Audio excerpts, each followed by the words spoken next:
ہم نے کہا تھا کہ آپ سے اب اعراب کی بات کریں گے کہ اعراب کیا ہوتا ہے.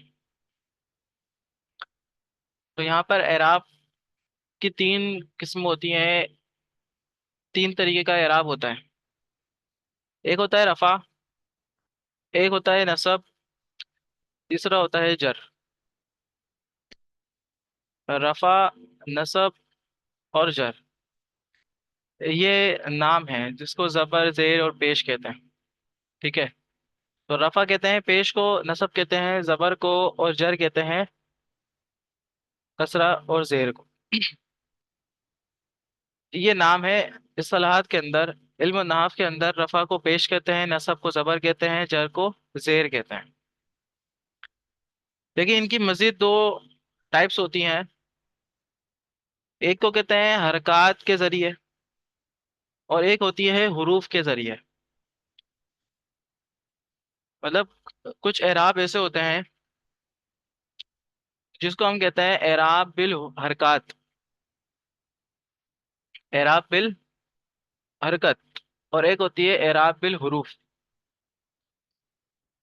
وہ جو اعراب بالحرکت ہوتا ہے وہ آخر میں دو پیش یا زبر یا زیر اس طریقے کا آنا.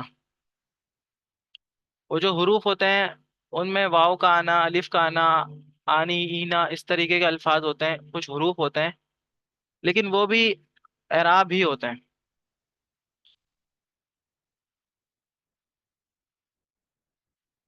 اب جو ہم نے اوپر پڑھا، اوپر کیا تھا کہ اعراب تین طریقے کے ہوتے ہیں: رفع، نصب اور جر. لیکن ان کی جو مزید دو ٹائپس ہیں، جو مزید دو اقسام ہیں، ایک ہے حرکات کے ذریعے، دوسری ہے حروف کے ذریعے. اب جو پہلا ہے نا، حرکات کے ذریعے، اسے عربی کے اندر، عربی کی اصطلاحات میں کہتے ہیں اعراب بالحرکات. ترجمہ یہی بنتا ہے کہ حرکات کے ذریعے. رفع کہتے ہیں پیش کو، نصب کہتے ہیں زبر کو، جر کہتے ہیں زیر کو. یہ میں نے بات آپ کو اوپر بتائی. اب لکھا ہوا ہے مسلمن. اب مسلمن جو ہے، اب اس کا اعراب کیا ہے؟ اب یہ بات سمجھیے گا کہ اعراب کہاں پہ آتا ہے. اعراب کہتے ہیں اس آخر کے حرف کو، آخر کے حرف کے اوپر جو حرکت ہوتی ہے، اب وہ حرکت تنوین کی ہو یا زبر زیر پیش کی ہو، یہ حرکات کے اندر ہے. جو حرکت ہوگی وہ کہلاتا ہے اعراب. اسی طریقے سے مسلمن.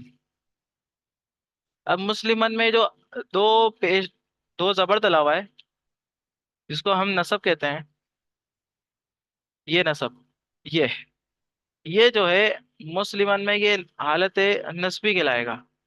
اس کو ہم کہتے ہیں کہ یہ حالت نصبی ہے. اسی طریقے سے مسلمین، میم کے نیچے کے جو دو زیر لگے ہوئے ہیں یہ اعراب کہلائے گا. ٹھیک ہے. اس لفظ کا اعراب کیا ہے؟ تو ہم کہیں گے کہ حالت جری میں ہے. مسلمن حالت رفع. اعرابی حالت اگر کوئی پوچھے کہ مسلمن کی کیا ہے تو آپ کہیں گے کہ یہ حالت رفع میں ہے. اور اگر مسلمن کے اوپر کوئی سوال کرے کہ یہ اعرابی حالت کے اندر کیا ہے تو آپ کہیں گے کہ یہ اعرابی صورت میں یہ حالت نصبی ہے. اسی طریقے سے مسلمن، اگر کوئی اس کا پوچھے کہ یہ اعرابی صورت میں کیا ہے تو آپ بتائیں گے کہ اعرابی صورت میں یہ حالت جری میں ہے. تو ان کا اعراب بالحرکت ہے یہ. ٹھیک ہے. اعراب بالحرکت ہے. اس میں حرکت کیا دلیل ہے؟ دو پیش کیوں کہتے ہیں رفع علم النحو کے اندر. دو زبر کو کہیں گے نصب، حالت نصبی، اور دو زیر کو کہیں گے کہ حالت جری میں ہے، یہ جر. اس کو کہتے ہیں جری، حالت جری، دو زیر.